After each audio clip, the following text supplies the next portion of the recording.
পর্যটকবাহী একটি বাসে অতর্কিত চিতাবাঘের হামলায় এবার গুরুতর আহত হয়েছেন এক নারী। চাঞ্চল্যকর এই ঘটনার একটি ভিডিও সামাজিক যোগাযোগ মাধ্যমে ছড়িয়ে পড়লে তা রীতিমতো ভাইরাল হয়।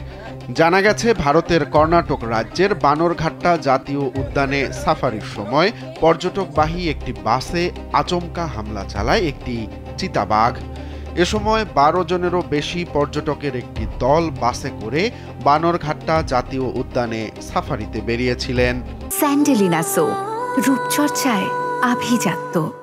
জঙ্গলের মধ্যে হঠাৎ করেই বাসের সামনে চলে আসে একটি চিতাবাঘ। পরিস্থিতি আঁচ করতে পেরে চালক সঙ্গে সঙ্গে বাসটি থামিয়ে দেন। এ সময় চিতাবাঘটি প্রথমে বাসের চারপাশে ঘুরঘুর করতে থাকে এবং বেশ কয়েকবার বাসে ওঠার চেষ্টা করে। পরে হঠাৎই এক লাফে বাসের জানালার কাছে পৌঁছে যায় এবং খোলা জানালা দিয়ে ভেতরে পা ঢুকিয়ে এক নারী পর্যটকের উপর থাবা বসায়। চিতাবাঘটি ওই নারীর পোশাকও টেনে ধরে। বাসের ভেতরে থাকা বাকি পর্যটকরা চিৎকার শুরু করলে চিতাবাঘটি বাস থেকে নেমে যায়। যদিও এর আগেই ওই পর্যটকের পোশাকের একটি অংশ তার থাবায় ছিঁড়ে নিয়ে যায়।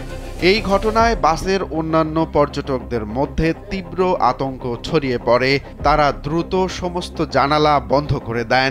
জানা গেছে, বাসের জানালায় মজবুত গ্রিল থাকায় চিতাবাঘটি পুরোপুরি ভেতরে প্রবেশ করতে পারেনি, যার ফলে বড় দুর্ঘটনা এড়ানো সম্ভব হয়েছে। আহত ওই নারী পর্যটক চেন্নাই থেকে পরিবারের সঙ্গে কর্ণাটকে ঘুরতে এসেছিলেন।